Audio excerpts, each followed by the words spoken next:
Тая вратичка сега ръждясва. Няма кой да я отвори, да чуе какво ще каже, с какво ще се похвали. Бех написал едно писмо на баджанака да провери в ред ли е къщата и на къщата вратата, а той ми написа една бележка. Здравей, баджанак! Проверих вратнята и идвам да ти кажа, че си е на мястото и е здрава, само че не пее. Нито свири, ами с зъбите скърца и квичи като прибито куче. Бригадирът питаше за тебе и всички тука, имай го предвид. Дадох писъмцето на сина ми да го прочете, Белким се сети, че и аз съм някому нужен. Не съм пъп потрезан и в дерето хвърлен. А той знаеш ли какво ми рече? Вие, старите, сте като деца. Не си гледате рахатлъка, ами все нещо ви скърца и скрибуца. Ха сега де, върви, че отжисва и майонезата с чесновия лук. А с него като не можеш да продумаш с кого? Пък ми се дума, да не мога място да си намеря, а няма с кого. Мене, като ме заядоха по-оная година ставите на колената, рекох си, о, леле Боже, ще се мре. Направиха ме на решето с инжекции. Боли си и не ще. Гледам, веднъж минава баджанака с една лопата. Къде бе баджанак?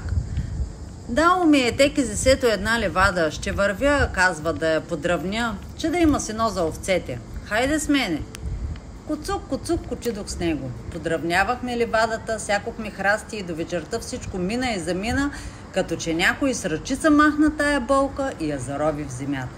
Казах тогава на председателя и на мене една ливадка да дадат, че стави имам аз още много, ако потрябва, да има с какво да ги лекувам. Гледай си кефа, каза председателят. За какво ти е ливадка? Дай ми ливадката, викам. А пък аз сетне ще ти кажа какво е кеф. Той уважението ми има, че теки зесето аз съм го правил и ми даде ливадка. Ама знаеш ли къде? На кучето под опашката, в пущинаците. Било някога ливадка, зарязали я, а дивите храсти рипнали въз нея, я запушили и задушили. Не се познава, че е стъпвал крак. Аз съм, да ти кажа повече, лозар, но и тук не се изложи. Най-напред ликвидирах храстите. Дребните как да е. Резах и хвърлях, очистих ги, но дрян имаше един корен и зашибал в земята. Ей, такива, нито шава, нито мърда. Платил го с дървото, не пада, подкопал го, ама той жила в келешът му с келеш. Държи се и не ще да се отмести. Присякох всичките му корени. Един само остана и пак не ще да излиза. Една неделя се борих с него като с дивак. Секох и копах, пъшках и се пених, докато най-сетне го тръщнах на земята и ливадката отдъхна. Подребних я сетне с греблото, оградих я с мертеци, засадих на мястото на дряна една черешка, боднах и круша и слива да се намира.